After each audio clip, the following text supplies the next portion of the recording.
Итак, идеальная девушка. Посмотрим. Мисс Мира дважды. Очевидно, это про красоту и завышенные стандарты.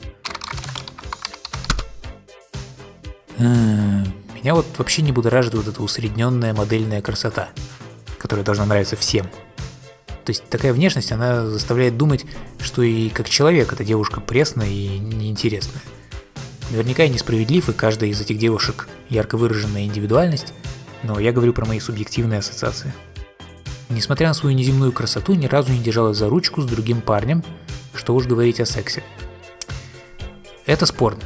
С одной стороны, в этом действительно есть некая романтика, когда ты у нее первый и единственный, и, о боже, это судьба. А с другой, если подходить к делу более практично, когда ты у нее первый, тут есть некий синдром утенка. Ей не с чем сравнивать. Ты первый.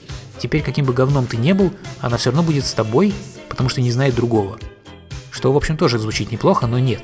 Нет, по-хорошему у нее должен быть некий опыт, и когда она в итоге останавливается на тебе, это стоит гораздо большего, чем если ты просто подобрал ее как слепого котенка и приручил. Вот тогда ты действительно лучший, а не просто единственный. В сексе безотказно и готова на что угодно, несмотря на то, что ни разу им не занималась. Сейчас я думаю. Значит, смотрите, это звучит заманчиво, но все должно иметь какие-то границы. Как насчет своей воли? Как насчет какой-то морали и взглядов на допустимое и недопустимое? Девушка, которая делает все, что вы ей прикажете, она что, щенок? Я не уверен, что такую девушку вы будете уважать. То есть, что если я скажу: дорогая, съешь мой палец, мизинец на ноге? Что, тут же снизу послышится чавканье? В общем, нет, это что-то нездоровое. Вы любите личность, а не личную рабыню. Личная рабыня вам надоест очень быстро. Не требует денег, обеспечивает сама себя и своего парня. Не знаю, какого мужчину это может устроить. Не то что устроить, а быть мечтой и идеальным вариантом. По-моему, у мужчины в ДНК заложено желание добывать и обеспечивать. Тогда он чувствует себя мужчиной. Если бы у меня вдруг начался роман с супер богатой девушкой, которой объективно ничего от меня не надо, кроме моей любви, это было бы сложно.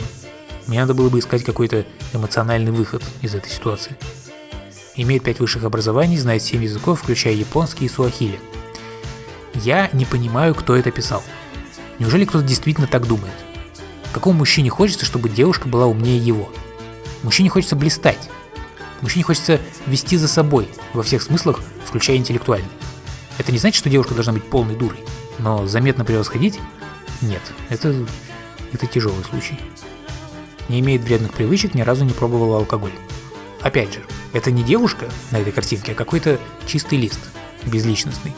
Ну хорошо, я действительно предпочел бы, чтобы девушка не курила, не хрустела пальцами, не обжиралась, не играла в азартные игры и не говорила то что, но алкоголь-то.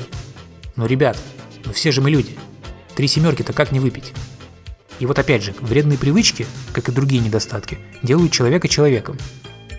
До самоотвержения готовы любить парня без особых достоинств, а то и с целым букетом недостатков. Значит, смотрите, у каждого человека есть некое восприятие себя. Ты себе либо нравишься, либо не нравишься, по совокупности достоинств и недостатков. Далее, если ты себе не нравишься, и при этом тебя кто-то неистово любит, и не кто-то, а человек, которого и ты любишь, это должно вызывать некую дисгармонию в твоем организме. Как же так, я такое чмо, но меня любят. Меня любит мое любимое существо.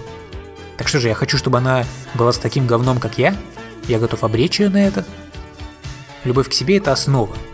Безусловно, нельзя быть полностью довольным собой. Нужно смотреть на себя трезво.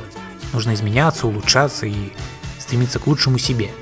Но какое-то базовое принятие, какая-то гармония с собой, без этого нельзя. Можно ненавидеть себя и жить одному, но любить кого-то и позволять этому человеку любить себя, вот такого вот, какой ты есть, тут ты должен представлять из себя что-то. Должна быть какая-то основа, за которую тебя можно любить. Поймав своего парня на измене, стирает себе память. Это сложная тема, и то, что я сейчас скажу, это тоже не все с этим согласятся, и не всем это подходит, такая точка зрения, но все-таки. Я считаю, что если любишь, то нужно прощать. Я нисколько не преуменьшаю серьезность этого проступка, но черт возьми, если любишь, надо прощать. Если, конечно, это не тенденция, а, как говорится, эпизод. То есть, возвращаясь к картинке и ее формулировке, поймав на измене, стирает себе память. Нет, это неправильно.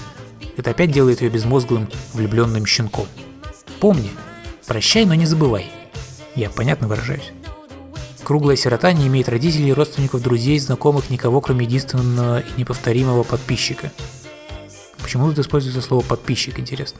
Так или иначе, значит, наша идеальная девушка совершенно, тотально уничтожающе одинока. О чем это говорит? Это говорит о том, что она, скорее всего, не в порядке. И я не говорю, что это что-то плохое, но все-таки масштаб одиночества, описанный в этом абзаце, слегка пугает. Одно дело не иметь друзей и родственников, это, в общем, нормально, но не иметь знакомых, вообще ни с кем не общаться, тут уже попахивает серьезными психическими расстройствами. Если при этом ты один ей вдруг оказываешься нужен, мне что-то кажется, что эта любовь будет не такой милой и безоблачной, как хочет это выставить автор картинки. Не зарегистрирована ВКонтакте, никуда не ходит, ничем не увлекается. Окей, вот этот пункт меня злит. Очевидно, идея в том, что в отсутствии собственных интересов такая девушка, как губка, впитает твои. Ведь каждому мужчине хочется насадить девушке свои интересы. Но вам не кажется, что человек, у которого прям вообще нет никаких интересов, увлечений и идей, это отсутствие личности фактически. Это пустота и простота самого дурного толка. Кому такой человек может показаться идеалом? Кто это писал? Что за херь? Бесплодно. Окей, это субъективный пункт, который со мной не совпадает. Готова вытерпеть любую грубость от своего парня. Опять же, это как с фетишами. Должны быть границы. Если парень-барень разбивает тебя об голову бутылки и тушит об тебя окурки, а ты это терпишь, наверное, если я обнаружу за своей девушкой такое нездоровое терпение к любым издевательствам, я сочту, что это не дело, и нам надо что-то с тобой делать, дорогая. Скорее всего, лечиться. После расставания совершает харакири, ведь никому не нужна пользованная шлюха. Во-первых, что это за идеальная девушка, если было расставание? Надоело, видимо, нашему лирическому герою. Ну хорошо, я пытаюсь понять, почему этому самому герою хочется, чтобы девушка себя убила, если они уже расстались. В чем тут идея? Не понимаю. Этот пункт, очевидно, такой шутливый, поэтому рассматривать его всерьез нет смысла. В итоге, все эти пункты имеют смысл, если придать им разумный градус. Наша девушка симпатичная, у нее не было 10 бывших в этом году, она не монашка, она не сосет из тебя деньги, она не дура, она не состоит из вредных привычек, она не тупой щенок, она не тупой щенок X2, она не отшельник 30 уровня, она не тупое существо без интересов, она не бесплодна, она не тупой щенок X3 и понятно. Вот такая девушка мне понравилась. Все должно быть в меру, пацаны. Хотя, конечно, на самом деле все это херня, и любовь ни с чем не считается. И у тебя комом в горле встанут все эти требования и предпочтения, если ты ее любишь. Если при взгляде на нее у тебя перехватывает дыхание. Такие дела.